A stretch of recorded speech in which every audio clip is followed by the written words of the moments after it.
డీటెయిల్డ్గా law and order పైన మనం చర్చ చేస్తున్నాం. 19/24 జరిగినటువంటి హ్యూమిలియేషన్, జైలుకు పోయిన వాళ్ళు, తప్పుడు కేసులు పెట్టించుకున్న వాళ్ళు, రాష్ట్రాన్ని వదిలిపెట్టిపోయిన వాళ్ళు ఒకరు కాదు అధ్యక్ష. ప్రజాస్వామ్యాన్ని కాపాడాలి అని మాట్లాడిన వాళ్ళందరూ కూడా బాధితులే. ఈరోజు ఇక్కడ స్పీకర్ గారు ఉన్నారు. ఆయన్నైతే నాకు బాగా జ్ఞాపకం, అయ్యన్న పాత్రుడు గారిని. కడాన ఆయన పైన పెట్టిన కేసు అటెంప్ట్ టు రేప్. ఈ వయసులో ఆయన పైన దట్ ఈస్ ది ట్రీట్మెంట్. ఆయన ఇంటి దగ్గర అయితే ఎంత భయంకరంగా ప్రయత్నం చేశారంటే, ఇక్కడ ఉండే వాళ్ళందరికంటే 5 సంవత్సరాలు ప్రతి ఒక్క కేసుని ప్రత్యక్షంగా మానిటర్ చేసి, మళ్ళీ నిద్రలేని రాత్రులు, మళ్ళీ వీళ్ళు జైలుకు పోతే బయట వచ్చే వరకు ఇదే పని. అడ్వకేట్స్ డబ్బులు లేకపోతే అప్పులు చేసి కేసులు కూడా వాదించిన పరిస్థితి. ఇలాంటి అనేక అప్ టు సుప్రీంకోర్టు లాయర్స్ అధ్యక్ష అవన్నీ చేశాం. ఇప్పుడు స్పీకర్ గారు బాధితుడే, డిప్యూటీ స్పీకరు బాధితుడే, ముఖ్యమంత్రి బాధితుడే, ఎక్కువండే డిప్యూటీ ముఖ్యమంత్రి బాధితుడే, ఎక్కువండే శాసనసభ్యులు బాధితులే, మంత్రులు బాధితులే. ఎప్పుడు అధ్యక్ష నా మీద ఎవరు కేసులు పెట్టాలంటే భయపడతారు, ఎందుకంటే నేను తప్పు చేయను కాబట్టి. నా విశ్వాసం ఏంటంటే, నేను తప్పు చేయను, లీగల్గా టెక్నికల్గా పర్ఫెక్ట్గా ఉంటాను. ఎవడైనా తప్పు చేస్తే మాత్రం వాడి గుండెల్లో రైళ్లు బరిగి తీర్చే వరకు, వాడు మారే వరకు వదిలిపెట్టను. అది నా పద్ధతి, అది చరిత్ర కూడా. ఒక ముఖ్యమంత్రిగా ఉండే వ్యక్తి దానికంటే అధ్యక్ష ముందు ఒకసారి చూస్తే నా మీద 17 కేసులు. కడాన నేను అడిగితే, ఎందుకైనా నా మీద కేసు పెట్టారు, ఏం పెట్టారు చెప్పంటే, తెల్లవారు నిద్ర లేపి రాత్రి తలుపులు కొడితే బయట వస్తే ఏం కేసు పెట్టారు చెప్పమంటే, కేసు మళ్ళీ ఇస్తాం, ఎఫ్ఐఆర్, మీరు వెహికల్ ఎక్కమన్నారు, వాట్సాప్లో పంపిస్తామన్నారు. అంటే అరాచకాలకు పరాకాష్ట ఇవన్నీ. యువగళం పైన అయితే లోకేష్ పోతామంటే ఆయన బాధ్యతే. ఎవ్రీవేర్ మైక్ ఇవ్వాల. అది సరే, నేను వెళితే అధ్యక్ష అంగళ్ళలో నేను రాష్ట్రం మొత్తం ఒక యాత్ర పెట్టుకున్నాను. ఆ యాత్ర ఏంటి, ఇరిగేషన్ ప్రాజెక్ట్స్ అన్నిటినీ మీరు నిర్లక్ష్యం చేశారు, పవర్ పాయింట్ ప్రజెంటేషన్ చేసి నేను చేస్తా వస్తే ఎగ్జాక్ట్గా పొంగునూరు కాన్స్టిట్యున్సీ కంటే ముందు తంబళ్లపల్లి కాన్స్టిట్యున్సీలో వాళ్ళు చేసిన తప్పుడు పనులు, తప్పుడు బిల్లు, వర్క్స్ అన్ని విజిట్ చేసి వస్తా ఉంటే, దారిని వస్తా ఉంటే నా మీద దాడి చేసి, మా వాళ్ళ పైన దాడి చేసి తిరిగి నా పైన కేసులు పెట్టారు. ఎక్కువండే రాంప్రసాద్ రెడ్డి ఉన్నాడు, కిషోర్ కుమార్ ఉన్నాడు, వీళ్ళందరూ ఉన్నారు దేశాలు నాతోనే ఉన్నారు. ఇవన్నీ చూస్తే అది ఒక్కొక్క స్టోరీ చెప్పుకుంటా పోతే ఈరోజు కాదు, చాలా టైం పడుతుంది. యువగళం పైన అయితే 12 కేసులు పెట్టారు. అనపర్తిలో కూడా తమరు నడిచెళ్ళారు. అనపర్తిలో నన్ను నిలిపేస్తే అనపర్తి వరకు నడిచి వస్తే మళ్ళా కేసులు పెట్టారు. దాంట్లో కూడా కేసులు పెట్టారు. 12 కిలోమీటర్లు నడిచి వచ్చా. అక్కడ కరెంట్ తీస్తే మళ్ళీ సెల్ ఫోన్లు వెలుగులో మీటింగ్ చేశారు. అక్కడ అది కూడా కరెంట్ అంతా కట్ చేస్తే సెల్ ఫోన్ వెలుగులు పెట్టి ఇక్కడే ఉన్నాడు మన రామకృష్ణారెడ్డి. అలాంటి సంఘటనలు అన్నీ జరిగాయి అధ్యక్ష. అచ్చెన్నాయుడు నేను చూసి ఆ రోజు ఆయన ఫైల్స్ ఆపరేషన్ చేసుకున్నాడు. అక్కడి నుంచి తీసుకొచ్చి ఇంత దూరం అంటే అంత దూరం తీసుకొచ్చి ఆయన ఎన్ని హెరాచయాలు చేసి, ఆ కేసు ఏంటి, ఏమి ఒక లెటర్ ఇచ్చాడనో ఏదో ఒకటి పెట్టేసి ఆయన హెరాస్ చేసే పరిస్థితికి వచ్చారు. కొల్లు రవీంద్ర ఎవరో చనిపోతే ఈయన పిఏ ఆయనతో మాట్లాడాడు కాబట్టి ఈయన అటెంప్ట్ మర్డర్ కేసులో ఈయన వచ్చేసాడు.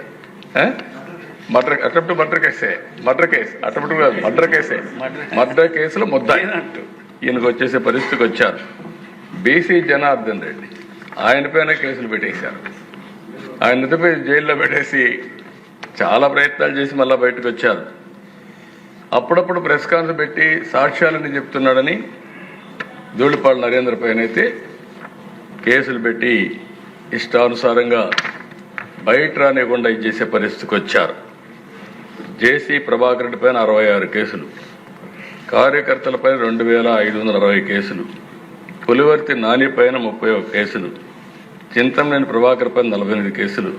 కడ నిమ్మల రామానాయుడు ఎవరి దగ్గరికి పోడు, ఆ బ్యాగ్ వేసుకొని కరోనా రోజుల్లో కూడా, ఇప్పుడు కూడా పెళ్లి రోజు కూడా ఎల్లో షర్ట్ వేసుకొని చాలా సింపుల్గా అలాంటి వ్యక్తి పైన 20 కేసులు పెట్టారు.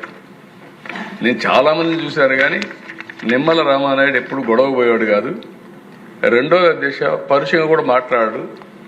కరోనా సమయంలో కూడా బ్యాగ్ వేసుకొని నిత్యావసర వస్తువులు తీసుకుని ఇంటింటి దగ్గర ఇచ్చేసి వచ్చే పరిస్థితి ఉండే వ్యక్తి. దేవినేని ఉమా పైన 27 కేసులు, ఆంజనేయుల పైన 16 కేసులు, అయ్యన్న పత్రిక పైన 14 కేసులు, బీటెక్ రవి కొన్ని చెప్పుకోలేకపోయారు 14 కేసులు, కోన రవికుమార్ పైన 15 కేసులు, కాలువ శ్రీనివాసుల పైన 14 కేసులు. ఇక సరే మిమ్మల్ని అయితే చాలా ఎట్లా చేశారో ప్రపంచానికి అంత తెలుసు. ఆ రోజు మీరు లోపలున్న ఆ రాత్రి అంతా నాకు నిద్ర లేని పరిస్థితి. ఈ విధంగా మిమ్మల్ని కాపాడుకోవాలి. ఇంట్లో వాళ్ళకి మీరే ధైర్యం చెప్పారు, మా ఇంట్లో వాళ్ళకి మీరే ధైర్యం చెప్పారు. మీ ఇంట్లో వాళ్ళ ధైర్యం చెప్పి మిమ్మల్ని కాపాడుకోవాలి కదా. మేము అడ్వకేట్తో మాట్లాడుకున్నాం. ఏంటి పరిస్థితి? అగమ్య గోచరం. హైకోర్టు, మళ్ళా ఇక్కడ కోర్టు, సుప్రీంకోర్టు, ప్రతి ఒక్క కోర్టుతో సమన్వయం చేసుకుని ఎట్లా కాపాడుకోవాలో కాపాడుకోవడం కోసం నెక్స్ట్ డే జైలు కూడా పంపించారు కదా మిమ్మల్ని. కొట్టిన తర్వాత కూడా జైలుకి పంపించేసి మళ్ళీ అప్పుడు రాకపోతే ఆ జైల్లోనే ఏదో చేసి అనుకుంటే పెద్ద ప్రయత్నాలు చేసి అక్కడి నుంచే కదా మీకు సాయంత్రానికి మీకు ఆర్డర్స్ తెప్పించి హైదరాబాద్ మిలిటరీ హాస్పిటల్ పంపించి అక్కడ చెక్ చేస్తే మొత్తం వాస్తవాలన్నీ బయట పెట్టి అక్కడి నుంచి మీకు బెయిల్ ఇచ్చే పరిస్థితి, బయట వచ్చే పరిస్థితికి వచ్చారు. అది ఒక భయంకరమైనటువంటి పరిస్థితులు. ఒక్కొక్కరినైతే జేసీ ప్రభాకర్ని 45 సార్లు అరెస్ట్ చేశారు, చింతనేని ప్రభాకర్ని 15 సార్లు అరెస్ట్ చేశారు, అచ్చెన్నాయుడిని అరెస్ట్ చేశారు, కొల్లు రవీంద్ర, బీసీ జనార్దన్ రెడ్డి, ఉమా, ధూళిపాళ అందరినీ. అంటే ఇక్కడ మనం సభ్యులుగా అర్థం చేసుకోవాల్సింది కొన్ని ఇండస్ట్రీస్ కూడా ఒక పక్క రాష్ట్రంలో మీ మీద కడాన మీరు చూస్తే ఎంత భయంకరంగా జరిగాయంటే రాజధాని అమరావతి రైతులు మహిళా రైతులు ఎన్ని అసభ్యకరమైన కేసుల దేశాలు. కడాన డ్రోన్స్ ఎగరేశారు వాళ్ళ బాత్రూమ్ల పైన. దానికంటే భయంకరమైన సంఘటన ఒకటి ఉండదు. అలాంటి సంఘటనలు చూసాం. వాళ్ళు న్యాయస్థానం టు దేవస్థానం ఒక ప్రోగ్రాం పెట్టుకుంటే ఆ ప్రోగ్రాం జరగనీయకుండా చేయడం కోసం ఎక్కడ చూసినా అటాక్ చేసి నడి రోడ్లో కూర్చొని భోంచేశారు. చిన్న సత్రాలు కానీ కమ్యూనిటీ హాల్స్ కానీ మ్యారేజ్ హాల్స్ ఇవ్వకపోతే రోడ్డు మీద మట్టిలో కూర్చొని భోంచేసిన సందర్భాలు అవన్నీ. కడాన వాళ్ళు ఈ పక్కన శ్రీకాకుళం వరకు యాత్ర పోవాలనుకుంటే కడాన పోనీయకుండా ఈస్ట్ గోదావరిలోనే అంతర్వేది దగ్గరనే స్టాప్ చేస్తే తిరిగి నేనే వాయిదా వేసుకోమనే పరిస్థితి. మీరు పోలేరు, ఇంకా ఎక్కువ law and order problem create చేస్తారు, మీరు కొంచెం వాయిదా వేయమని చెప్పే పరిస్థితికి వచ్చాం. ఇలాంటివి అరాచకాలు ఒకటి కాదు దేశ ఇండస్ట్రియలిస్టులు ఎంతమంది పారిపోయారు. ఈవెన్ కడానైతే మా జయదేవ్ అయితే పోటీ చేయలేదు. ఈజీగా గెలిచే వ్యక్తి వీళ్ళు చేసిన హెరాస్మెంట్. ఒక పక్క ఇండస్ట్రీ, ఇంకొక పక్క పాలిటిక్స్ వస్తే ఇండస్ట్రీ వదులుకోవాలి. ఎన్నో సంవత్సరాలు కష్టపడి సాధించిన ఇండస్ట్రీని వదులుకోలేక కడాన నాకు ముందే చెప్పాడు నేను పోటీ చేయనండి అంటే, సరే ఎవరికి చెప్పొద్దు నువ్వు అనవసరంగా, అవసరమా ఆలోచన ధైర్యం అంటే లేదు సార్, ఇప్పుడు మా మీద ఆధారపడే ఉంది ఇండస్ట్రీ, ఇలాంటప్పుడు దెబ్బతింటే కరెక్ట్ కాదని చేసి చెప్పే పరిస్థితికి వచ్చారు. కడాన దశ సింగపూర్ గవర్నమెంట్ మీద, సింగపూర్ గవర్నమెంట్ ఉండే సభ్యులందరూ గుర్తుపెట్టుకోవాలి, ప్రపంచంలో మోస్ట్ రెస్పెక్టబుల్ గవర్నమెంట్ ఏదైనా ఉందంటే సింగపూర్. ఒకప్పుడు ట్రంప్, నార్త్ కొరియా కిమ్, ఎక్కడ నార్త్ కొరియా కిమ్ అనుకుంటాను, ఇద్దరికి చర్చలు పెట్టాలంటే ఎక్కడ పెట్టాలంటే సింగపూర్లో పెట్టారు. అలాంటి కంట్రీ మీద ఆరోపణలు చేసి కడాన దేశ వాళ్ళైతే ఇప్పుడు కూడా రాలేదు.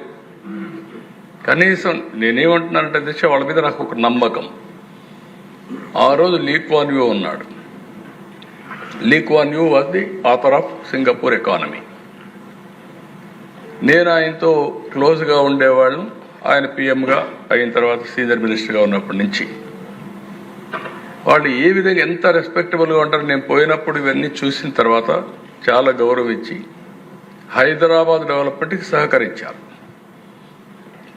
నేను ఒకసారి అపోజిషన్లో ఉన్నప్పుడు సింగపూర్కి వెళ్ళి, అధికారం ఉన్నప్పుడు సింగపూర్ మొత్తం నైట్ క్లీనింగ్ ఎట్టు చేస్తారో చూసి దేశంలో మొట్టమొదటిసారిగా హైదరాబాద్లో నైట్ క్లీనింగ్ ప్రవేశపెట్టిన గవర్నమెంట్ ఆ రోజు తెలుగుదేశం గవర్నమెంట్ అని చెప్పి కూడా నేను తెలియజేస్తున్నాను.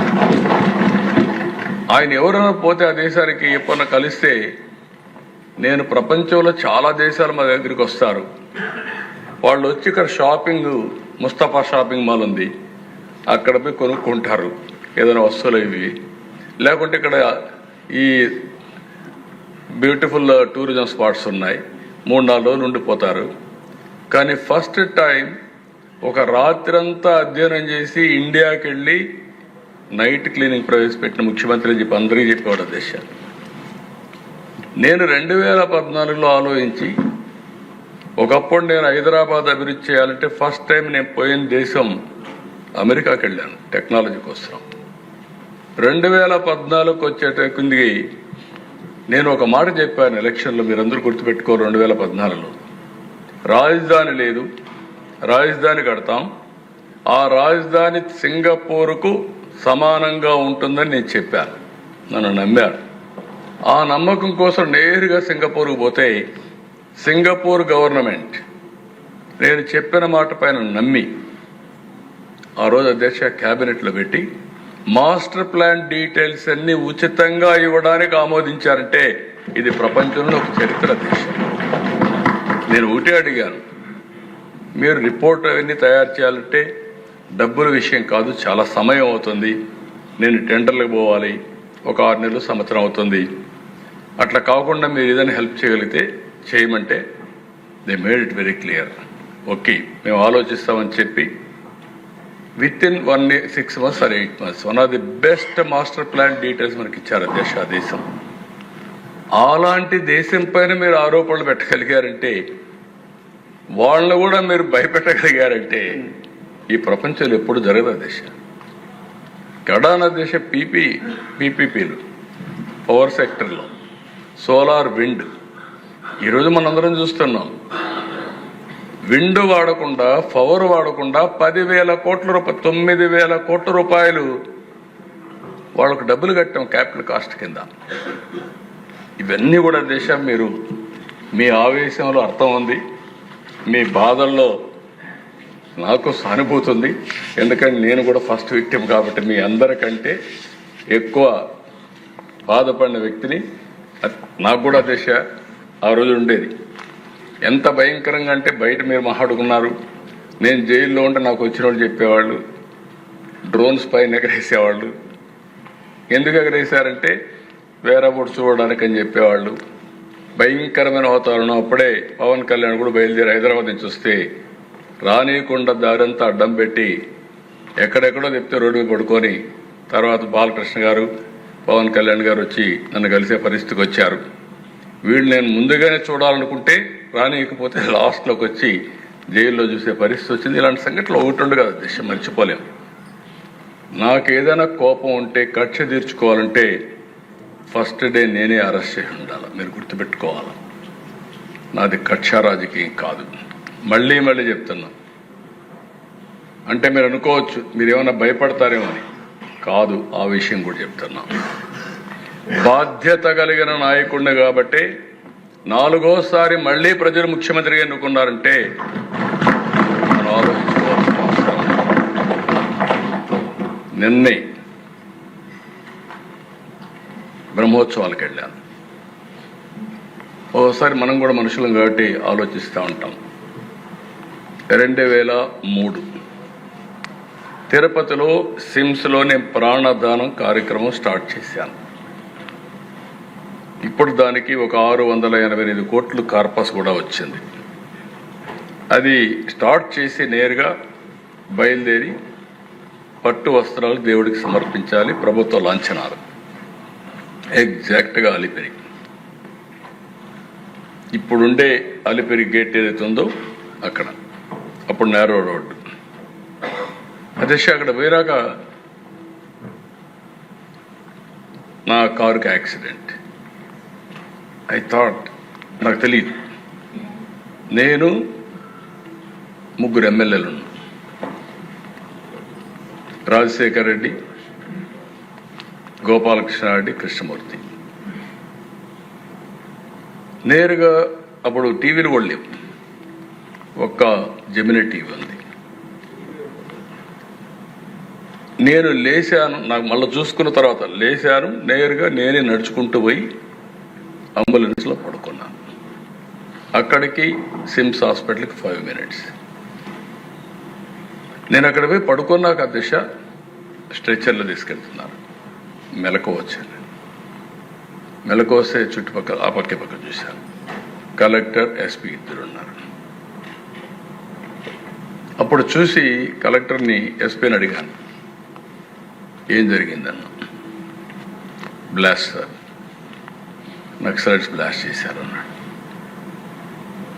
అప్పుడు నాకు రీకలెక్షన్ కూడా, అంటే ఆ స్పరాది మూమెంట్ ఏం జరిగిందో తెలియదు, ఎందుకు తెలియదు అని అడిగితే డాక్టర్లు చెప్పినటువంటి అడ్వైస్, ఒక్కొక్కసారి మైండ్ ఆ నిమిషం బ్లాక్ అవుతుంది, బ్లాక్ కాకపోతే అక్కడి నుంచి ప్రాబ్లం వస్తుంది కాబట్టి బ్లాక్ అయి మళ్ళా రిలీజ్ చేస్తుందని చెప్పే పరిస్థితికి వచ్చారు. అలాంటి సంఘటనలో 23 క్లేమోర్ మైన్స్ బ్లాస్ట్ చేస్తే నేను బయటపడ్డానంటే నిన్న 22వ సంవత్సరం 23వ సంవత్సరం మళ్ళీ వెంకటేశ్వర స్వామికి పట్టు వస్త్రాలు ధరించి నేను ఆశీస్సులు తీసుకొని వచ్చాను. అంటే ఏంటి అధ్యక్ష ఇది సాధ్యం అంటే మహిముందా అంటే ఉందని చెప్పాలి. అదర్వైజ్ 23 క్లేమోర్ మైన్స్ ని అలాంటి సంఘటనలు ఎవరు బయటపడింది లేదు.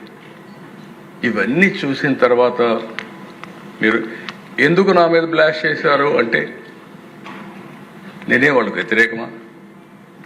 వాళ్ళకు నాకు సంబంధం ఉందా? కాదు. నేను ఒకే మాట చెప్పాను, అభివృద్ధి చెందుతున్న ఇలాంటి దేశంలో మీరు అవుట్డేటెడ్ సిద్ధాంతంతో లా అండ్ ఆర్డర్ మీ చేతుల్లో తీసుకొని తుపాకీతో మీరు రాజ్యం చేస్తామంటే కుదరదు. ఇది సమాజానికి మంచిది కాదు. మీరు కూడా మెయిన్ స్ట్రీమ్కి రండి. ఆ రోజు కూడా నేను చెప్పింది ఒకటే చెప్పాను దేశం, మీరు గుర్తుపెట్టుకోవాలి. ఈ సమస్య రాజకీయ, ఆర్థిక, సామాజిక సమస్య. ఈ 3 హ్యాండిల్ చేయాల్సిన అవసరం ఉంది, కొంత సమయం కావాల్సిన అవసరం ఉంది. అంతేగాని మీరు ఈ 3 సమస్యలను ఒకటే రోజు పరిష్కారం చేస్తాం మేము తుపాకీతో అంటే కరెక్ట్ కాదని చెప్పి నేను పోరాడితే కడాన్ నా మీదనే దాడి చేసే పరిస్థితికి వచ్చారు. బట్ నేను భయపడలేదు. ప్రజలకు రక్షణగా ఉండాలని, ప్రజల ఆస్తులు కాపాడాలని, ఈ రాష్ట్ర భవిష్యత్తు కోసం నా ప్రాణాలు పోయినా పర్వాలేదని కష్టపడ్డాను తప్ప ఎక్కడ ఆలోచించలేదు. ఒక్క నిమిషం కూడా నా ఎన్నిక పోలేదు. రాయలసీమ ఎన్ని ఫ్యాక్షన్స్ అండి, మామూలు ఫ్యాక్షన్స్ కాదు దిశ. ఈ రాజకీయాలు ఎట్లుండేటంటే ఒకప్పుడు రాయలసీమ అంటే సినిమాలు కూడా, ఇప్పుడు బాలకృష్ణ గారు అందరూ ఆల్ సినిమాలని రాయలసీమ అని వచ్చారు. ఇప్పుడు సినిమాలు కూడా మీకు తగ్గిపోయినాయి. రాయలసీమ పౌరుషాలు లేవు. ఇప్పుడు రాయలసీమ రథాలసీమ అయిపోతా ఉంది. రేపు రాబోయే రోజుల్లో వేరే ప్రాంతాల మీద మీరు హీరోస్ని తీసుకోవాలి, కథలు తెచ్చుకోవాలి తప్ప రాయలసీమ అనేది వచ్చే పరిస్థితులు కూడా లేరు. ఐ రిమెంబర్ అధ్యక్ష, రాయలసీమలో పట్టుదల పెట్టుకునేవాళ్ళు. ఒక్క మాట చెప్పాలంటే, ఫ్యాక్షన్లో, రోడ్ యాక్సిడెంట్లో, తీవ్రవాదుల వల్ల చనిపోయినటువంటి పిల్లలకి నేను కుటుంబ పెద్దగా ఉండి చదివించాలని ఎన్టీఆర్ మెమోరియల్ స్కూల్ పెట్టాను. నేను అక్కడ చదివించాను. చదివించిన తర్వాత దేశ ఆ పిల్లల్ని ఒకరోజు ఇంటరాక్ట్ అయ్యాను పోయి, ఏంటి బాబు ఏమవుతావని. సార్ చదువుకుంటాం, మీరు చదివిస్తున్నారు, చదువుకున్నాక ఇంటికి వెళ్ళి మా నాన్న చంపాడు కదా, అతన్ని చంపి తర్వాత ఆలోచిస్తాను. అంటే అక్కడ ఏ విధంగా అయితే ఆడవాళ్ళు కూడా దిశ మన సాంప్రదాయ ప్రకారం, హిందూ సాంప్రదాయ ప్రకారం ఈ కుంకుమ ఇవన్నీ తీసేసి ఇవన్నీ ఒక పద్ధతి ప్రకారం మన సంస్కారాలు అవన్నీ లెగసీగా వచ్చే సమస్యలను ఇది చేస్తాం. కానీ అప్పట్లో కొంతమంది లేడీస్ అయితే ప్రతిమ చేయించుకునేవాడు పిల్లల దగ్గర నుంచి. నువ్వు పెరిగి పెద్ద అయిన తర్వాత మీ నాన్నను చంపిన వాడిని చంపిన తర్వాత ఆయన ఆత్మ శాంతి కలుగుతుంది, అప్పుడే నేను ఈ కుంకుమ పసుపు అని తీసేస్తానని చెప్పాడు. అలాంటిది దేశ పోరాటం. కడాన ఇప్పుడు కూడా చెప్తున్నాను దేశ, ఇక్కడే ఉన్నారు, భూమా నాగిరెడ్డిని అరెస్ట్ చేశా నా మాట వినకపోతే. బైరెడ్డి రాజశేఖర్ని అరెస్ట్ చేశా. నా మనిషి అనుకున్న అరెస్ట్ చేస్తే వేరే వాడు వస్తే ఏం చేయాలో చేసి చూపిస్తాను. కాబట్టి ఒక కంకణం కట్టుకున్నాను, రాయలసీమలో ఫ్యాక్షన్స్ లేకుండా చేయాలనుకున్నా. ఈరోజు రాయలసీమలో ఫ్యాక్షన్ లేవంటే అది ఆ రోజు తెలుగుదేశం పార్టీ చేసిన విధానం అధ్యక్ష. ఇప్పుడు నెక్స్ట్ లెవెల్కి వెళ్తాం. హైదరాబాద్లో కమ్యూనల్ వైలెన్స్ అధ్యక్ష. ఒకే రోడ్డు, విజయవాడకు రావాలన్నా, బెంగళూరు పోవాలన్నా, బాంబేకి పోవాలన్నా ఒకే రోజు హైకోర్టు ద్వారా, మలక్పేట ద్వారా వచ్చేవాడు. 6 నెలలు కర్ఫ్యూ. ఎన్టీఆర్తో ప్రారంభమైంది కంట్రోలింగ్. దానిపైన కూడా నేను కంట్రోల్ చేశాను. కొంతమంది బాధపడ్డారు. నాకు అప్పుడు ఇప్పుడు కూడా జ్ఞాపకం ఉంటుంది, కొంతమంది మనుషులు మర్చిపోలేము. గబ్బర్ సింగ్ అని ఒక అతను ఉండేవాడు, కేఎస్ఎన్ మూర్తి. 6 అడుగులు ఉండేవాడు, 130, 130, 150 కేజీలు ఉండేవాడు. ఎంత పర్ఫెక్ట్గా ఉండేవాడంటే ఆ చార్మినార్ ప్రాంతానికి పోతే మొత్తం భూమి అంతా కూడా కంపిస్తూ ఉండేది. ఆ విధంగా ప్రవర్తించేవాడు. మొత్తం కంట్రోల్ చేసాం దిశ. ఇప్పుడు అందుకే దిశ మీ ఆవేశాలకు అర్థం ఉంది. పరిటాల రవీంద్ర ఆ రోజుట్లో ఆఫీసులో చంపేశారు దిశ. ఇవన్నీ కొన్ని చాలా జరిగాయి. అయితే నేను ఒకటే మీ అందరిని కోరేది, వాళ్ళు చేసిన పని మనం చేయగలిగితే ఈ రాష్ట్రానికి న్యాయం జరగదు. కానీ ఒక విషయం గుర్తుపెట్టుకోవాలి, మీరు తప్పు చేసి నేను తప్పించుకుంటానంటే మాత్రం ఈ ప్రభుత్వంలో ఎట్టి పరిస్థితుల్లో కుదరదు. తప్పు చేసిన వాణ్ణి చట్ట ప్రకారం ఎట్టి పరిస్థితుల్లో పనిష్ చేసే బాధ్యత నేను తీసుకుంటానని చెప్పి కూడా నేను మీకు తెలియజేస్తున్నా, హామీ ఇస్తున్నా. No second thought. ఇప్పుడు కొత్త సమస్యలు కూడా వచ్చాయి. నేను బ్రీఫ్గా ఒక ఈ ప్రభుత్వం యొక్క విధానం చెప్తాను, మీకు అందరికీ ఒక ఐడియా వస్తుంది. ఎందుకంటే రాష్ట్రంలో కూడా పార్టీ ప్రజాస్వామ్యంలో ముఖ్యంగా ప్రజాస్వామ్యాన్ని కాపాడుకోవాలంటే పార్టీలు ఉండాలి. పార్టీల్లో కార్యకర్తలు ప్రధానమైన పాత్ర పోషిస్తారు. అలాంటి కార్యకర్తలు కూడా ఆవేశంలో ఉండి వాళ్ళకు కూడా అన్యాయం జరిగినప్పుడు వాళ్ళలో కూడా కోపం ఉంది. కానీ అందరికీ అప్పీల్ చేస్తున్నా, ప్రజలకు కూడా అప్పీల్ చేస్తున్నా, ఈ ప్రభుత్వం ఒక పద్ధతి ప్రకారం పనిచేస్తుంది. లా అండ్ ఆర్డరే కాకుండా ఎక్కడ తప్పు చేస్తే మీరు కూడా చెప్పండి. అవసరమైతే ఇంకా చట్టానికి పదును పెట్టాలంటే పదును పెడదాం. ప్రజాస్వామ్యతంగా యాక్ట్ చేద్దాం. రాష్ట్రంలో ఇలాంటి నేర అభివృద్ధి ఉండే వ్యక్తుల్ని పూర్తిగా కట్టడి చేసే బాధ్యత మనందరం కూడా తీసుకొని, మళ్ళీ నేను మొన్న కూడా చెప్పాను, స్వర్ణాంధ్రప్రదేశ్ విజన్ 2047 నేను వేసే ఫౌండేషన్ మీరు ఒకటే గుర్తుపెట్టుకోవాలి. 47కి భారతదేశం ప్రపంచంలో నెంబర్ 1గా ఉంటుంది. నెంబర్ 2 అయితే ఈజీగా అవుతాం, నెంబర్ 1 అవుతాం. ఆ సందర్భంలో నెంబర్ 1 రాష్ట్రంగా ఆంధ్రప్రదేశ్ ఉండాలని, ప్రపంచంలోనే తెలుగు జాతి నెంబర్ 1గా ఉండాలనేది ఈ ప్రభుత్వం యొక్క సంకల్పం. ఇక్కడ మీరు చూసినప్పుడు దేశ 5 సంవత్సరాలు నేను చెప్పాను. ఇప్పుడు క్రైమ్ గురించి ఓవర్వ్యూ ఒకటి, 2 ఉమెన్ సేఫ్టీ, 3 డ్రగ్ కూడా. కడాన దిశ ఒకసారి చాలా బాధేస్తుంది. ఆ రోజు డ్రగ్స్ విపరీతంగా వచ్చాయి, గంజాయి విపరీతంగా వచ్చింది. దాని మీద మా పార్టీలో కూడా స్టేట్మెంట్లు ఇవ్వడం, కండెమ్ చేయడం ఎన్ని పెట్టారు. కడాన పార్టీ ఆఫీస్ పైన కూడా దాడి చేస్తే నేను ఆనాటి హోమ్ మినిస్టర్కి ఫోన్ చేసి రిక్వెస్ట్ చేసి, గవర్నర్కి ఫోన్ చేసి ఎక్కడికక్కడ కాపాడుకునే పరిస్థితికి వచ్చాం అధ్యక్ష. సోషల్ మీడియా ఇది ఇప్పుడే పీతాని మిగిలిన కూడా మాట్లాడారు. మేజర్ సమస్య. నిన్న నేను చూశాను, ఈ కర్ణాటక కోర్టు కూడా ఒక కామెంట్ చేశారు అధ్యక్ష దీనిపైన. వాళ్ళు కూడా మాట్లాడుతూ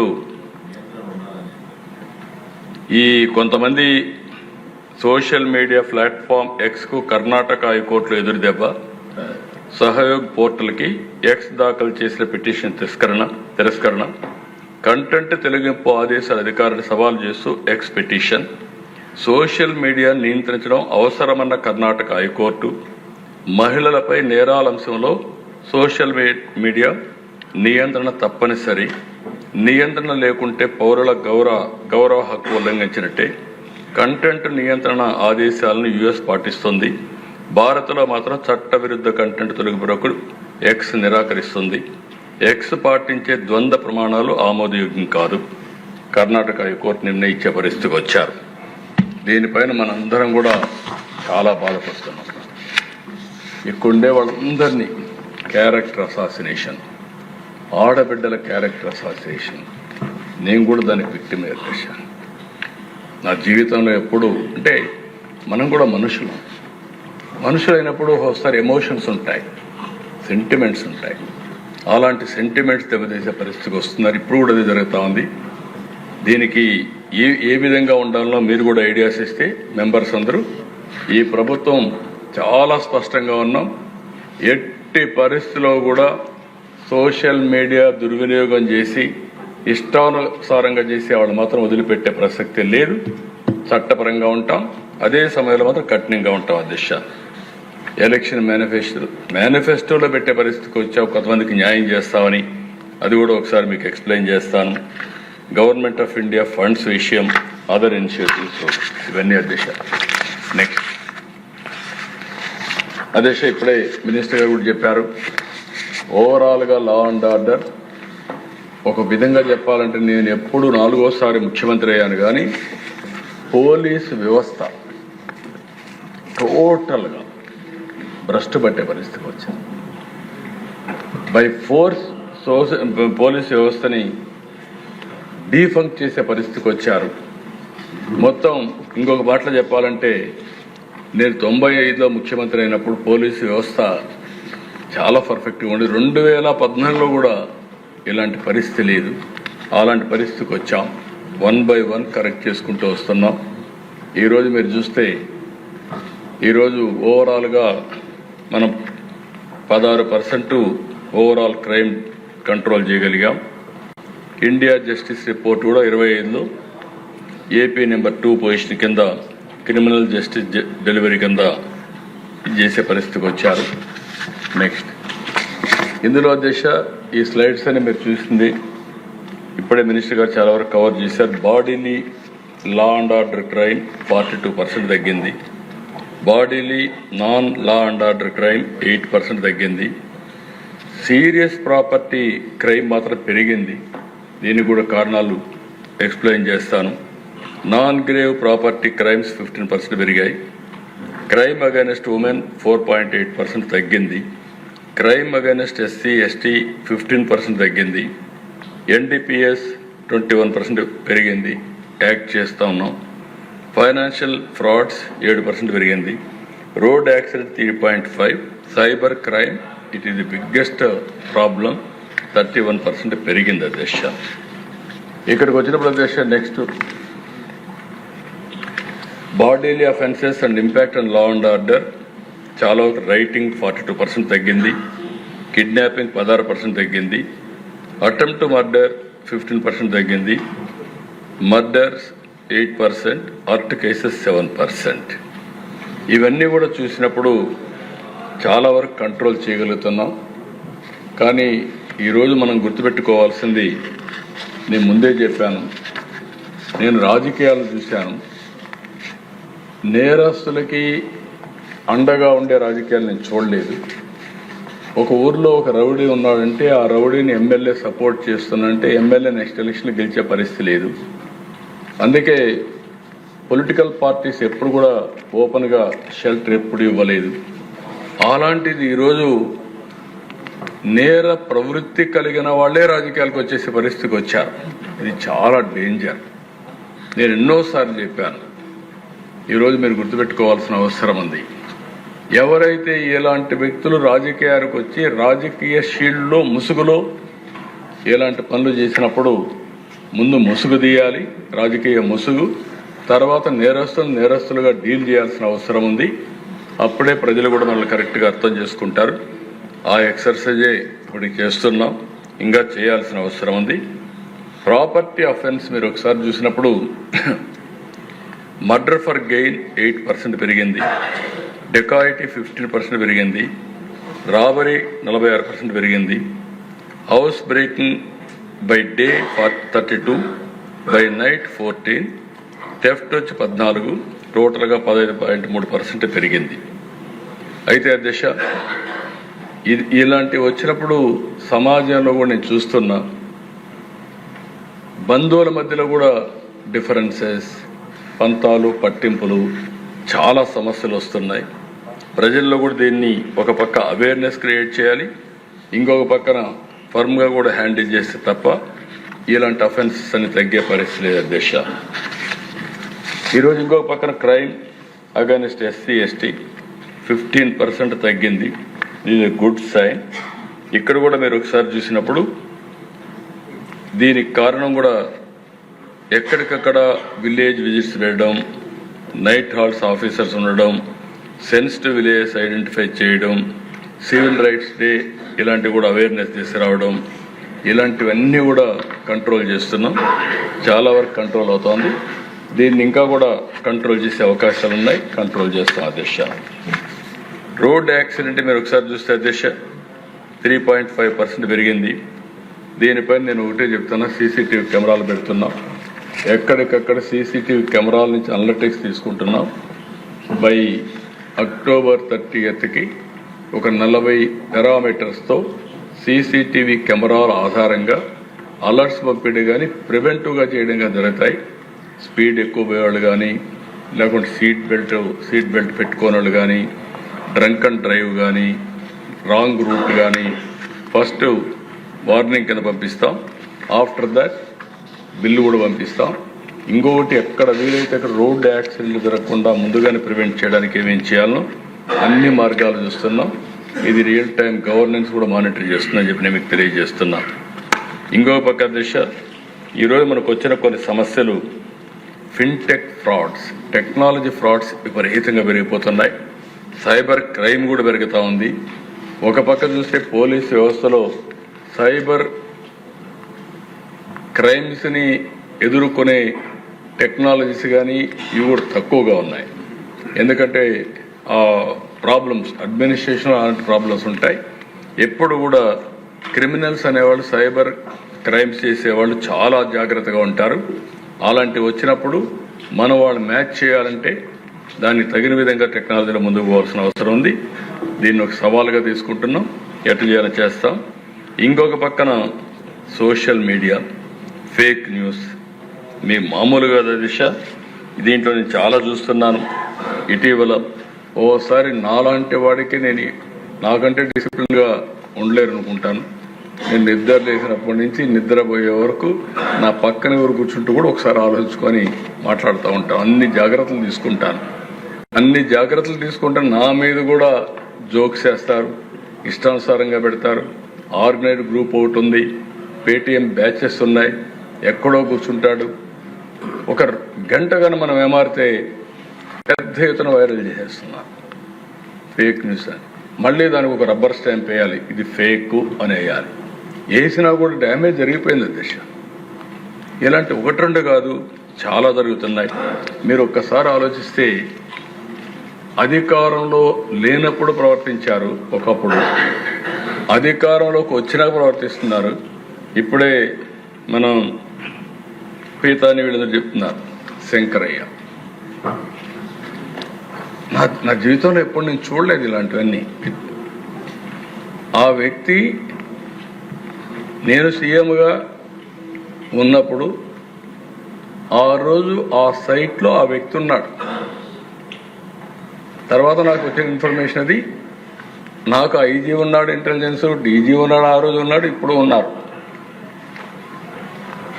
మార్నింగ్ నిద్ర లేస్తే సాక్షి పేపర్లో టీవీలో వివేకానంద రెడ్డి గుండెపోటుతో చనిపోయాడు. ఈ మీరిట ఆలోచి శ్రద్ధేశారు. పాపం అదే ఎవరికి పెద్ద తప్పు చేయలేదు, అతను మంచోడు చనిపోయాడు అనిపించి అందులో ఎలక్షన్లో బిజీగా ఉన్నాం. నేను కూడా అదే అనుకున్నాను. మా ఐజీ ఇంటెలిజెన్స్ చెప్పలేదు, సీఎంఓ చెప్పలేదు, డీజీ చెప్పలేదు. మార్నింగ్ అక్కడి నుంచి అతను బయలుదేరి వాళ్ళ ఫ్యామిలీ విషయం ఇది, వాళ్ళ ఫ్యామిలీ విషయం కంటే నేను ఎక్కువ పట్టించుకోలేదు. సునీత గారు ఫోన్ చేసి కాదు పోస్ట్ మార్టం చేయాలి అని అడిగారు. పోస్ట్ మార్టం చేయాలంటే నేనేమన్నానంటే చేయండి, ఆ అమ్మాయి అడుగుతా ఉన్నప్పుడు మనకేముంది, నేనేం తప్పు చేయలేదు కదా, చేయండి చేశాను. పోస్ట్ మార్టం చేసినప్పుడు ఇది గుండెపోటు కాదు, గొడ్డలిపోటు మామూలుగా కాదు చేసింది, బ్రెయిన్ కూడా బయట వచ్చింది అని వాళ్ళు ఆ రిపోర్ట్ ఇచ్చే పరిస్థితికి వచ్చారు.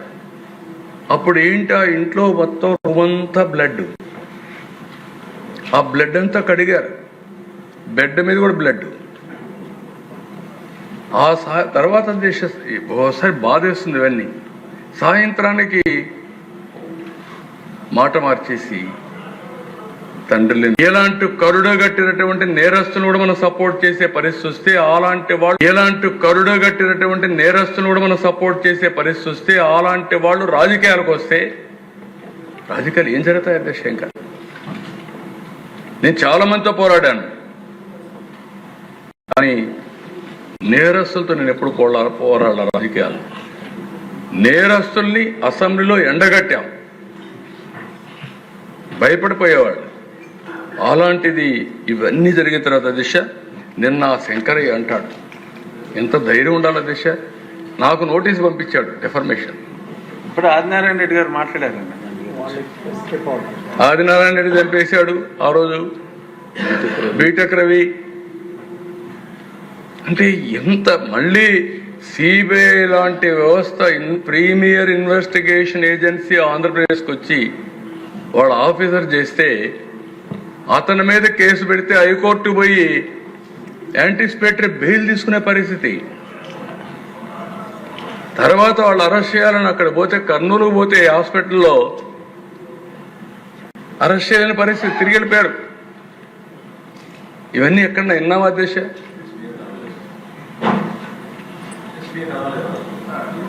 నా వల్ల కాదన్నాడు. అంటే ఎక్కడికి పోయావు? నాకు ఈయన అన్నాడు శంకరయ్య, ఆయన ఆ రోజు డ్యూటీలో ఉన్నాడా లేదా, నువ్వు ఆ ఇంట్లో ఉన్నావా లేదా, బాక్స్ తెచ్చారా లేదా, బాక్స్ తెచ్చి నువ్వు పెట్టించావా లేదా, నీ కళ్ళ ముందర పెట్టారు, నువ్వు పెట్టించావా లేదా, అది వేరే, నీ కళ్ళ ముందర పెట్టారా లేదా, నీ డ్యూటీ ఏంటి? సీన్ ఆఫ్ అఫెన్స్ ఫస్ట్ ఎవరు ప్రొటెక్ట్ చేయాలి? Concern station officer has to protect. ఎందుకు ప్రొటెక్ట్ చేయాలని అడుగుతున్నా నేను, చీఫ్ మినిస్టర్. ఆ రోజు చీఫ్ మినిస్టర్, ఈరోజు చీఫ్ మినిస్టర్ అడుగుతున్నా, సమాధానం చెప్పమంటున్నా. అంటే ఈరోజు నువ్వు క్రిమినల్స్తో కలిసిపోయి నువ్వు నాకే నోటీస్ పంపించే పరిస్థితికి వచ్చావంటే what is happening in this country అధ్యక్ష? ఎక్కడన్నా చూసారా అని అడుగుతున్నా మిమ్మల్ని. It is not a small issue. It is investigation సిబిఐలో ఉంది. కాబట్టి ఇవన్నీ కూడా సిబిఐ కూడా కాగ్నిజెన్స్ తీసుకోవాల్సిన అవసరం ఉంది. లేకపోతే లా అండ్ ఆర్డర్ మనం మెయింటైన్ చేయలేం. ఇది అయింది దశ.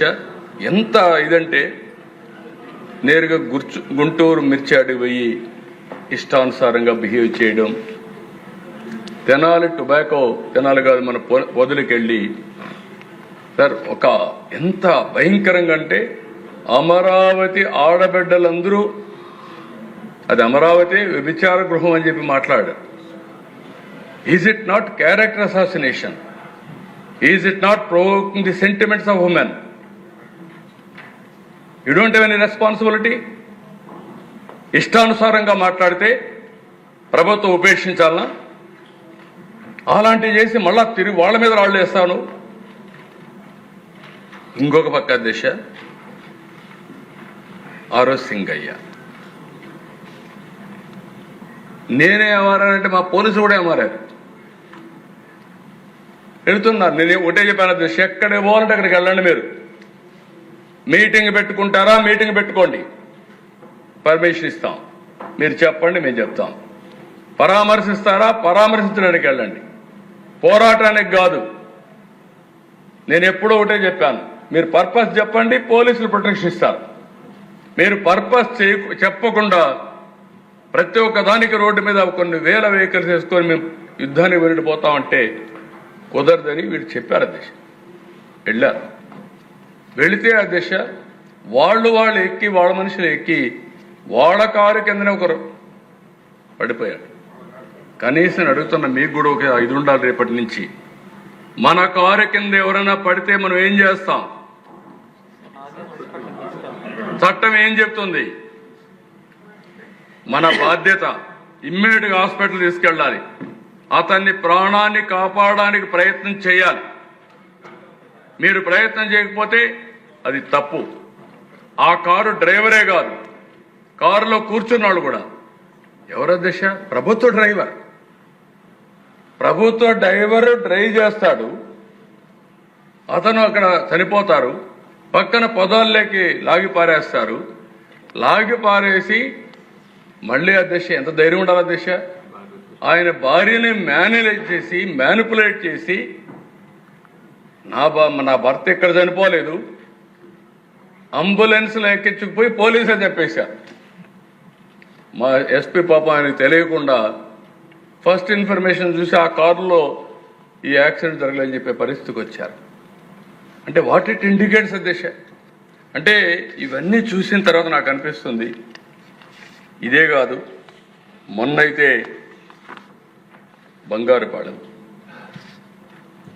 నేను 4 రూపాయలు ఇస్తానని చెప్పాను. చరిత్రలో ఫస్ట్ టైం కేజీకి 4 రూపాయలు, క్వింటాలుకు 4,000 రూపాయలు సబ్సిడీ ఇచ్చాం. ఆ దిశ 196 కోట్లు పే చేశాం. నేను అది ఇస్తే అక్కడ పోయి బలవంతంగా రైతుల మామిడికాయలు తీసుకొచ్చి రోడ్డు మీద తొక్కిచ్చే పరిస్థితికి వచ్చారు. బంగారుపాలెం ఫోటో వీడియో తీసుకొచ్చి నెల్లూరులో వేసుకునే పరిస్థితికి వచ్చారు. ఇవన్నీ కూడా ఆలోచించినప్పుడు ఆ దేశం నాకు అనిపిస్తుంది ఏ విధంగా హ్యాండిల్ చేయాలి.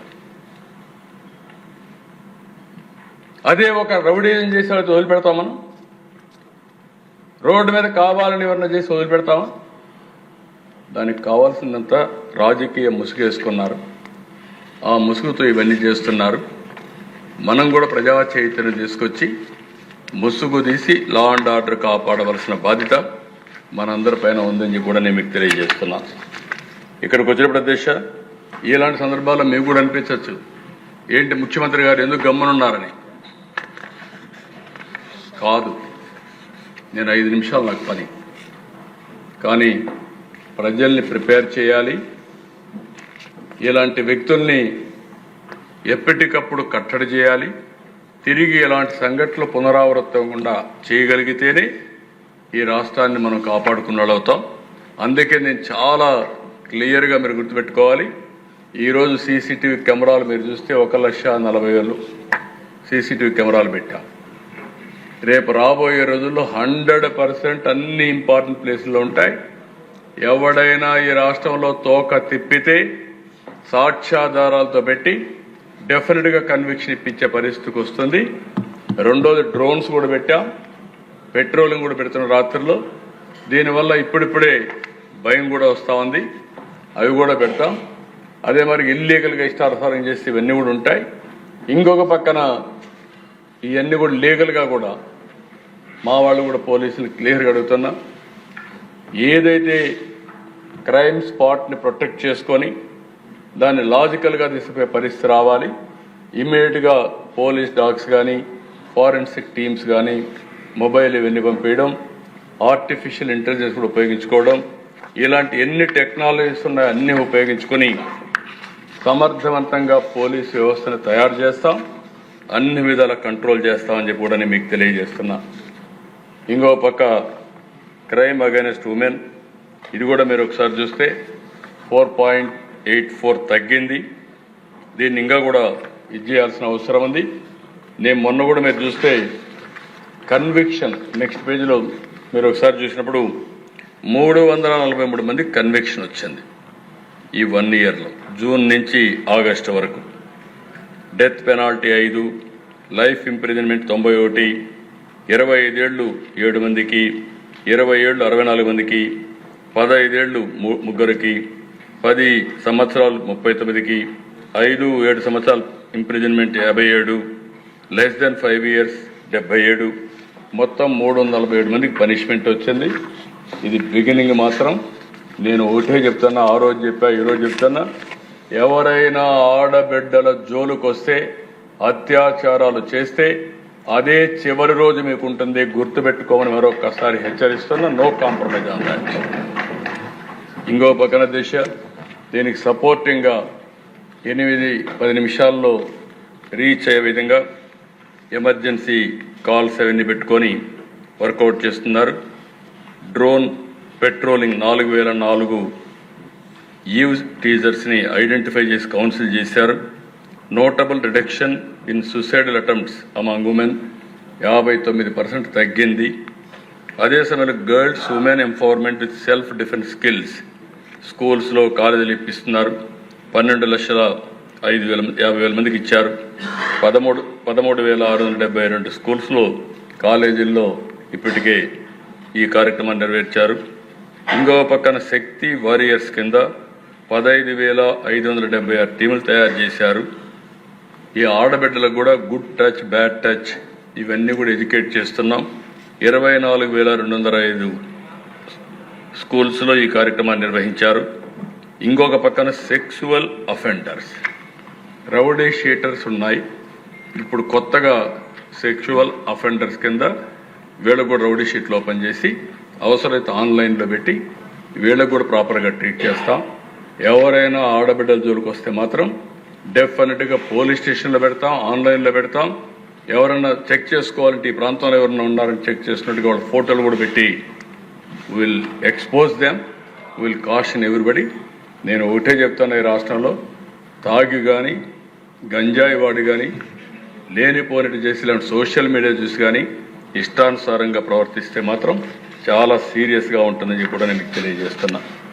ఇంకో పక్కన దశ చాలా కేసులు 670 మంది ఆడపిల్లల్ని, గర్ల్స్ 18 సంవత్సరాల లోపల ఉండే పిల్లల్ని రెస్క్యూ ట్రేస్ చేయగలిగారు. 14-18 సంవత్సరాలు 534 మంది, 10-13 46 మంది, 0-9 వయసు ఉండేవాళ్ళు 90 మందిని రెస్క్యూ చేశారు. ఇక్కడ కూడా నేను అప్పీల్ చేస్తున్న ప్రజలందరికీ, ఎక్కడైతే సింగిల్ పేరెంట్ ఉన్నారో వాళ్ళ పిల్లల్ని వాళ్ళు కంట్రోల్ చేయలేకపోతున్నారు, వాళ్ళు కూడా కొంచెం శ్రద్ధ పెట్టాలి. రెండోది lack of parental oversight, ఇంట్లో వాళ్ళు కూడా సరిగ్గా పిల్లల్ని చూసుకోకుండా పోవడం, కౌన్సిలింగ్ చేయకుండా పోవడం కూడా ఉంది. మూడోది స్కూల్కి డ్రాప్ అవుట్ కావడం, దాంతో వాళ్ళకి నిరాశ అనే స్పృహలతో ఈ విధంగా కూడా వెళ్ళిపోతున్నారు. ఇంకో పక్క సోషల్ మీడియా ఇన్ఫ్లుయెన్స్ కూడా పనిచేస్తూ ఉంది. ఇవన్నీ కూడా మనం కూడా అవేర్నెస్ తీసుకురావాలి, మాట్లాడాలి. రాజకీయ నాయకులుగా యాక్షన్ ఒకటే పనిచేయదు, యాక్షన్ చేసే మునుపు అవేర్నెస్, చైతన్యం, కన్విన్సింగ్ చేయడం, మోటివేట్ చేయడం ఇవన్నీ మనం చేయాల్సిన అవసరం ఉంది. ఇంకో పక్క 1053 మంది ఉమెన్ని ట్రేస్ చేశాం.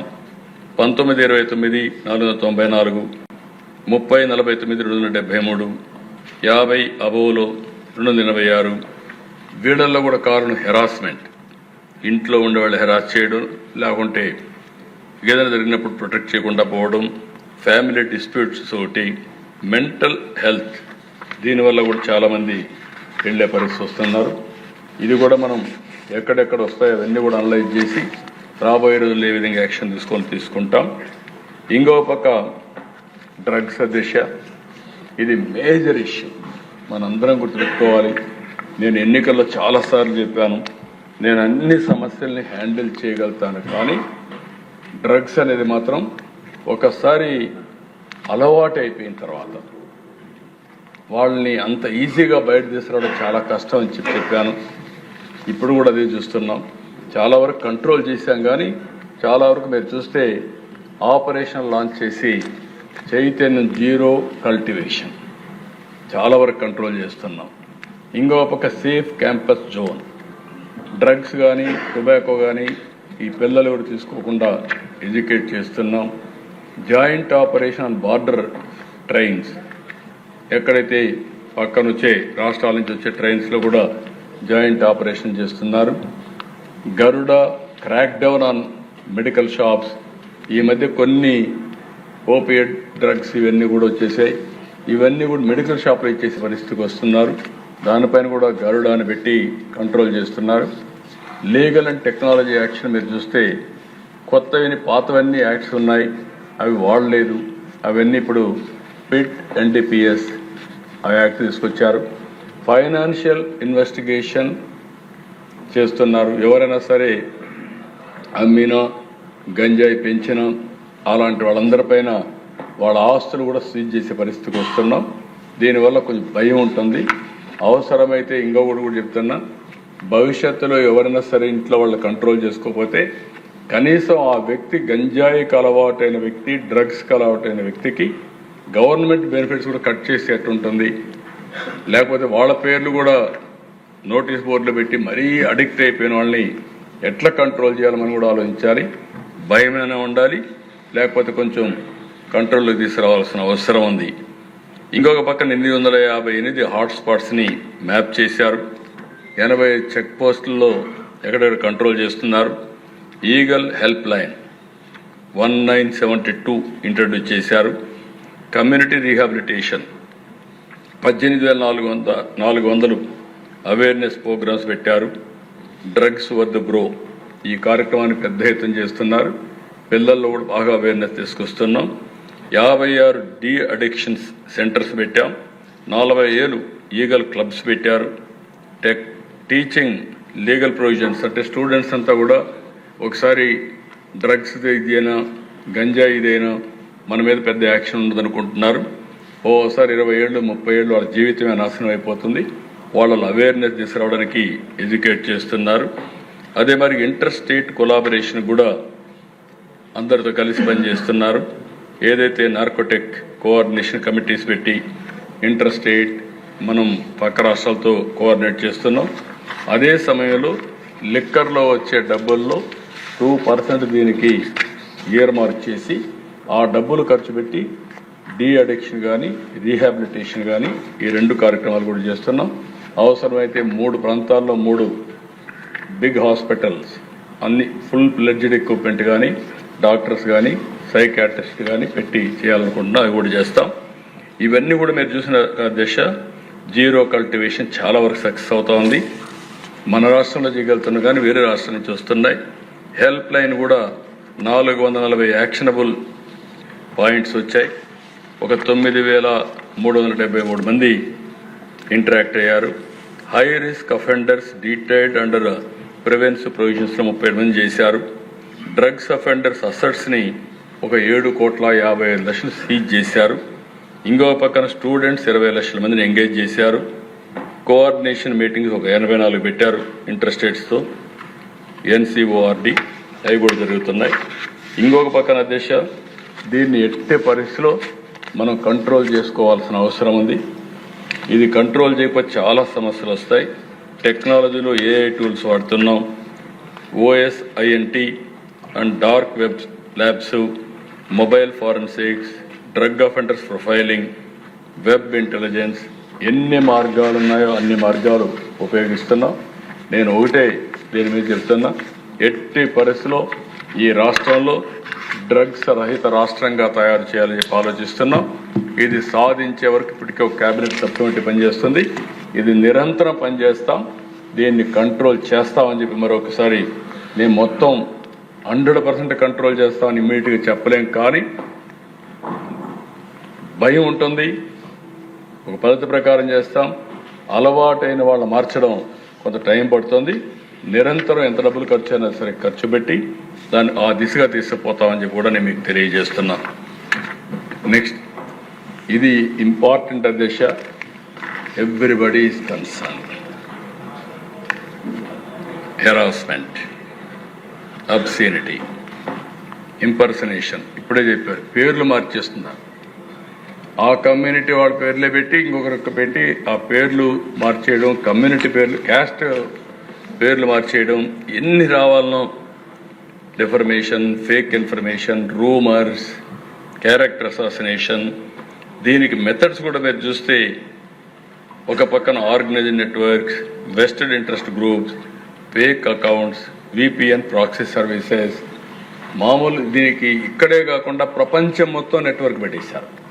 ఆ పేటిఎం బ్యాచెస్ అయితే ప్రపంచం అంతా పెట్టి అక్కడుండే లాస్ ప్రకారం వీళ్ళు షెల్టర్ తీసుకోవడానికి ప్రయత్నం చేస్తున్నారు. అన్ని విధాలు ఏమేం చేయాలో చేస్తున్నారు. ఈ ప్రభుత్వం అయితే ఎట్టి పరిస్థితిలో దీన్ని వదిలిపెట్టే సమస్య లేదు. దీనికి కూడా ఒక కేబినెట్ సబ్ కమిటీ వేసాం. ఆ కేబినెట్ సబ్ కమిటీ కూడా ప్రపంచం మొత్తం అధ్యయనం చేయమంటున్నాం. అధ్యయనం చేసి వాళ్ళు ఇచ్చే రికమెండేషన్స్ పట్టుకొని ఏ విధంగా చేయాలో చేస్తాం. కెపాసిటీ బిల్డింగ్ చేస్తున్న పోలీసులందరికీ టెక్నాలజీని కూడా ఫ్యాక్ట్ చెక్ మెకానిజం ఇవన్నీ ఒకటి రెండు కాదు దిశ.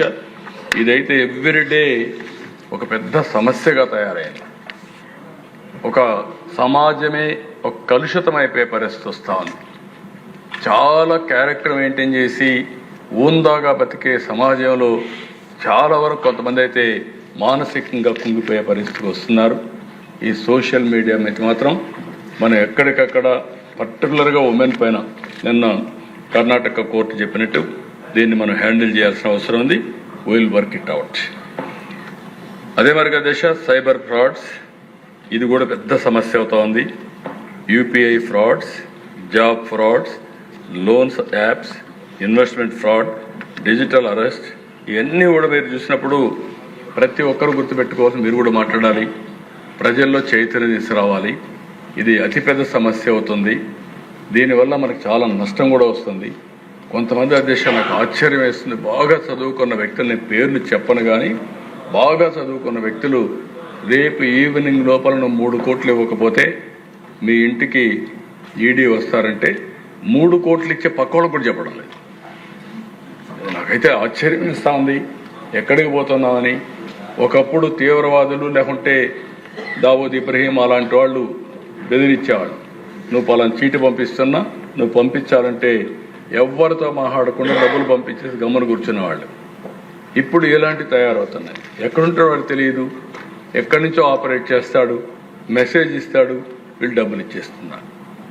ఇలాంటి చాలా జరుగుతున్నాయి. రెండోది అకౌంట్స్ కూడా ఎంత స్మార్ట్గా చేస్తున్నారంటే, ఒక అకౌంట్ ఏమంటారు వేసిన తర్వాత విత్ నో టైం ఆ అకౌంట్ కనపడలేదు. ఆడ నుంచి ఎక్కడికి పోతుందో అడ్రస్లు మారిపోతున్నాయి. మన వీళ్ళంతా మిస్ అయిపోయే పరిస్థితికి వస్తున్నారు. ప్రజలకు విజ్ఞప్తి చేస్తున్నా, సైబర్ క్రైమ్స్ మీద, సైబర్ ఫ్రాడ్స్ మీద జాగ్రత్తగా ఉండండి. ఈజీగా మోసపోవద్దండి. అనవసరంగా మీ ఫోన్లు కూడా జాగ్రత్తగా పెట్టుకోండి. అదర్వైజ్ మీ ఫోన్ల వల్ల కూడా మనకేమవుతుందంటే ఎక్కడికక్కడ మన ఫోన్లే ట్రాక్ చేసే పరిస్థితికి వస్తున్నారు. దానివల్ల కూడా కొన్ని సమస్యలు వస్తున్నాయి. ఇవన్నీ కూడా గుర్తుపెట్టుకోమని కోరుతూ, ఈ సంవత్సరం అయితే లాస్ట్ ఇయర్ అయితే 974 కోట్ల రూపాయలు అమౌంట్ పోయింది ప్రజలకి. అంత మునుపు 378, ఇప్పుడు 508 ఇప్పటి వరకు. అంటే వేల కోట్ల రూపాయల్లో సైబర్ ఫ్రాడ్స్ జరుగుతున్నాయి. ఇవన్నీ కూడా చాలా వరకు జాగ్రత్తగా ఉండాల్సిన అవసరం ఉంది. ఇంకో పక్కన సైబర్ క్రైమ్ ఇన్వెస్టిగేషన్ ఛాలెంజెస్ అని నేను చెప్పాను. Anonymity of criminals, reporting delay, coordination issues, banks, service providers, countries, volume of cases ఎక్కువ రావడం, ప్రజలు కూడా ఒకసారి ఏదో ఏమారుతున్నారు, మీరు 10 రూపాయలు ఇస్తే 100 రూపాయలు ఇస్తాం, లేకుంటే రేపే మీకు ఉద్యోగం వస్తుంది, అట్రాక్టివ్గా ఉంటుందంటే ఏమారే పరిస్థితికి వస్తున్నారు. నేను అందరికీ నేను ఎడ్యుకేట్ చేస్తాను, మీరు ఎడ్యుకేట్ చేయండి. ఇవన్నీ కూడా రాబోయే రోజుల్లో ఇలాంటి సమస్యలు ఇంకా ఎక్కువ వస్తాయి. దీన్ని మనం ముందుకు తీసుకుపోవాల్సిన అవసరం ఉంది. ఈ ఫార్వర్డ్లో 24/7 help line 1930 CFMC cyber fraud mitigation centre establish చేస్తాం. సైబర్ క్రైమ్ పోలీస్ స్టేషన్లు అన్ని జిల్లాల్లో పెడతాం. ఇంకో పక్కన technology upgradation, cyber labs, digital forensics, financial forensics, trained man power వీళ్ళందరినీ పెట్టి ముందుకు తీసుకుపోతున్నాయి. ఇంకొక పక్కన ఇప్పటి వరకు కూడా కొంచెం బెటర్గా చేస్తున్నాం. Lowest pendency 93% disposal rate, FSL forensics. అదే మరి DNA extraction accuracy 97%. More than 70% convictions due to conclusive evidence by FSL. Turn around time in sensational కేసెస్లో అయితే less than 7 days. Visit crime scenes అయితే మోర్ దెన్ 85%. 24/7 అవైలబిలిటీ టీమ్స్ పెట్టాం. Capacity building చేస్తున్నాం. 392 crime scene ఆఫీసర్స్ని, 2800 మంది investigation ఆఫీసర్స్ని తయారు చేస్తున్నాం. ఇంకా దీనిపైన ఎక్కువగా ముందుకు పోతూ block chain based chain of custody evidence management కింద కానీ, ఇంకో పక్క AI డిటెక్టివ్ ఏ విధంగా AIని వాడి ఇంకా ఫర్దర్ ప్రోబ్ చేయాలి, ఏ విధంగా చేయాలని దానికి కూడా ముందుకు పోతున్నాం. అన్ని విధాల ప్రయత్నం చేసిన ప్రజల సహకారం కూడా చాలా అవసరం. అలాంటి సహకారం వస్తే ఇవన్నీ కంట్రోల్ చేస్తామని చెప్పి కూడా నేను మీకు తెలియజేస్తున్నాను. ఇక్కడ దిశ జాయింట్ మేనిఫెస్టో కేసెస్, ఇవి కూడా ఆ రోజు జరిగిన కేసులు మీరు చూస్తే మర్డర్ ఆఫ్ తోట చంద్రయ్య, పల్నాడు మొన్నే ఇది చేశాం. అది CBCIDకి ఇచ్చాం. వాళ్ళ అబ్బాయి కూడా ఉద్యోగం ఇచ్చాం. అసెంబ్లీలో కూడా చట్టాన్ని కూడా తీసుకొచ్చాం. దీని మీద ఇంకా ఫర్దర్గా ఇన్వెస్టిగేషన్ చేసి ముందుకు పోతున్నాం. రెండోది అమరేంద్ర గౌడ్ బాపట్ల. ఇది కూడా ఎంత భయంకరంగా అంటే వాళ్ళ చెల్లిని అవమానం చేశారని, హెరాస్ చేస్తున్నారని క్వశ్చన్ చేసిన దానికి అతన్ని పట్టుకొచ్చి పెట్రోల్ పోసుకు కాల్ చేశారు, నడి రోడ్డు మీద కాల్ చేశారు. కాల్చిన వాళ్ళు మాత్రం హ్యాపీగా తిరిగే పరిస్థితికి వచ్చారు. మూడో కేసు అయితే సుబ్రహ్మణ్యన్ డ్రైవర్ డోర్ డెలివరీ చేసి చంపేసి డ్రైవర్ని డోర్ డెలివరీ చేసే పరిస్థితి వస్తే కడాన జైలుకి పోయి వస్తే అతను ఊరేగింపుగా తీసుకునే పరిస్థితికి వచ్చారు. అంటే ఏదో స్వాతంత్ర పోరాటమో లేకుంటే హీరోచితంగా ఏదో చేసినట్టు బిహేవ్ చేసే పరిస్థితికి వచ్చారు. ఇంకొక పక్కన రామావత్ మంత్రి బాయ్ ట్రాక్టరీస్ తొక్కిచ్చిస్తారు మెర్సిలెస్గా, అదొక కేసు ఒకటి. ఇంక ఇది కాకుండా జల్లయ్య, అతను కూడా పాపం వాళ్ళ ఊర్లో ఉండకుండా ఎక్కడో దాంకొని కడాన ఒక ఫంక్షన్కి వస్తే దారి కాచి అతను చంపేసే పరిస్థితికి వచ్చారు. అది కూడా ఇన్వెస్టిగేషన్ ప్రోగ్రెస్. ఇంకొక పక్కన చిన్న ఇతను కూడా వెటనరీ డాక్టర్ ఇన్ కడప, అతను కూడా ఇదే మరి చంపేసే పరిస్థితి వస్తే అది కూడా ఫర్దర్ ఇన్వెస్టిగేషన్ చేస్తున్నాం. ఇంకొక పక్కన సుధాకర్ మాస్క్ కడిగిన పాపానికి ఆ సుధాకర్ని పిచ్చోని చేసి ఎంత హెరాస్ చేయాలంత హెరాస్ చేసి అవమానం చేసి కడాన అతను చనిపోయే పరిస్థితి తీసుకొచ్చారు. ఇలాంటివన్నీ కూడా ఆ ప్రభుత్వంలో జరిగినటువంటి అవకతవకల్ని వెరిఫై చేసి మళ్ళీ లా అండ్ ఆర్డర్ అంటే ప్రజల్లో నమ్మకం కల్పించడానికి ముందుకు పోతున్నాం. ఇవన్నీ కూడా లాజికల్గా తీసుకుపోతామని చెప్పి తెలియజేసుకుంటూ, ఇంకో పక్కన మోడర్నైజేషన్ పోలీస్ ఫోర్స్ మీద చూస్తే 14-19 476 కోట్లు ఖర్చు పెడితే 19-24 9.72 కోట్లు ఖర్చు పెట్టారు. మళ్ళీ మనం వస్తాను ఇప్పటికీ 85 కోట్లు ఖర్చు పెట్టాం.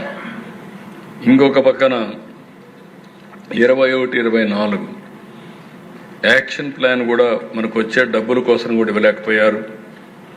మోడర్నైజేషన్ ఆఫ్ పోలీస్ ఫోర్స్ కింద మనకు కావాల్సిన తీసుకోలేకపోయారు. FSL అమరావతి ఉంటే దాన్ని కూడా నిలిపేసి మాకు వద్దనే పరిస్థితికి వచ్చారు.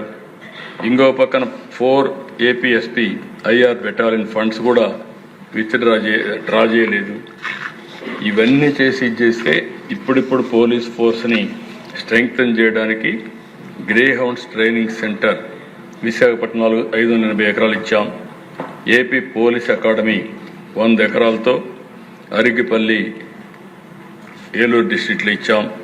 6100 మంది పోలీస్ కానిస్టేబుల్ని ఫస్ట్ ఇయర్లో అపాయింట్ చేసిన ఘనత ఈ ప్రభుత్వాన్ని కూడా నేను తెలియజేస్తాను. అందుకే అధ్యక్ష, ఈరోజు ఈ సబ్జెక్ట్ అనేది చాలా ముఖ్యం. సివిలైజ్డ్ వరల్డ్లో law and order is very very important నాగరిక ప్రపంచంలో. అయితే మనకు జరిగినటువంటి గత 5 సంవత్సరాలు చూసిన తర్వాత మనలో ఆవేశాలు ఉన్నాయి, కోపాలు ఉన్నాయి, ఇంకా కూడా మనం డైజెస్ట్ చేసుకోలేకపోతున్నాం. ఇప్పుడు కూడా నేను కూడా డైజెస్ట్ చేసుకోలేకపోతున్నాను. కానీ రాష్ట్ర ప్రయోజనాల దృష్ట్యా నేరస్తుల్ని కఠినంగా ట్రీట్ చేస్తూనే మళ్ళా లా అండ్ ఆర్డర్ మెయింటైన్ చేయాల్సిన అవసరం ఉంది. దీనికోసం మిమ్మల్ని అందరినీ కోరుతున్నాం. ఇది ఎక్కడికక్కడ ఇంకా చర్చ చేయాల్సిన అవసరం ఉంది. సోషల్ మీడియా కూడా మనం మాట్లాడాలి. అన్ని విషయాల్లో మనం మాట్లాడుతూనే మళ్ళీ రాష్ట్రంలో లా అండ్ ఆర్డర్, ఎందుకంటే నేను ఒకటే చెప్తున్నా, నేను ఎప్పుడు ముఖ్యమంత్రిగా ఉన్నా లా అండ్ ఆర్డర్ కాదు మాత్రం ఎప్పుడు నేను కాంప్రమైజ్ కాను. నేను నిద్రలేస్తే ఫస్ట్ మీట్ చేసే ఆఫీసర్లు ఒకటి ఇంటెలిజెన్స్, ఒకటి డీజీ. ఒకప్పుడైతే కంబైన్డ్ ఆంధ్రప్రదేశ్ అయితే intelligence, DG, commissioner of police, ఇలా ముగ్గురిని కలిసిన తర్వాత మిగిలిన వాళ్ళతో మనం మాట్లాడడం. దానికి కారణం లా అండ్ ఆర్డర్ పైన ఎప్పుడు కూడా గట్టిగా ఉండాలనే సంకల్పంతో ముందుకు పోయాం. మళ్ళీ ఒకసారి రాష్ట్ర ప్రజలకు హామీ ఇస్తున్నా, ఎన్డీఏ కార్యకర్తలకు హామీ ఇస్తున్నా, మీరందరూ బాధితులే, మీకు కూడా హామీ ఇస్తున్నా. అదే మరి ఎమ్మెల్యేస్ మీరందరి ఆవేశాలు నేను చూశాను. ఎప్పుడూ జరిగినంత హాట్గా ఈ సబ్జెక్ట్ మీద మీరందరూ పార్టిసిపేట్ చేశారు. మీ సెంటిమెంట్స్ నేను అర్థం చేసుకున్నాను. కానీ ఎన్ని అర్థం చేసుకున్న తర్వాత కూడా మిమ్మల్ని కోరేది, మన మీద బాధ్యత ఉంది. అందరికంటే ఎక్కువ అక్కడ కూర్చున్నాకైతే మనకందరికి కనపడొస్తూ ఉంటుంది. అంటే మనం అందరం మానసికంగా టార్చర్ పడ్డాం, కొంతమంది ఫిజికల్గా టార్చర్ పడ్డాం. ఫిజికల్గా కాకుండా ఆల్మోస్ట్ వాళ్ళు చంపేస్తారంటే మళ్ళా బయటపడిన వ్యక్తి డిప్యూటీ స్పీకర్ గారు. ఇలాంటి సంఘటనలన్నీ ఉన్నాయి. ఏది ఏమైనా మళ్ళీ ఈ రాష్ట్రంలో లా అండ్ ఆర్డర్ రెస్టోర్ చేసే బాధ్యత ఎన్డీఏ ప్రభుత్వం తీసుకుంటామని మరొక్కసారి హామీ ఇస్తూ, మీరందరూ కూడా ఇంకా ఏదైనా ఉంటే సోషల్ మీడియా ఇవన్నీ ఐడియాస్ ఇవ్వండి, అవన్నీ కూడా తీసుకుంటాం. అల్టిమేట్గా మాత్రం పగడ్బందీగా లా అండ్ ఆర్డర్ కంట్రోల్ చేసి రాష్ట్రాన్ని ముందుకు తీసుకుపోతామని తెలియజేసుకుంటూ నమస్కారాలు. Thank you.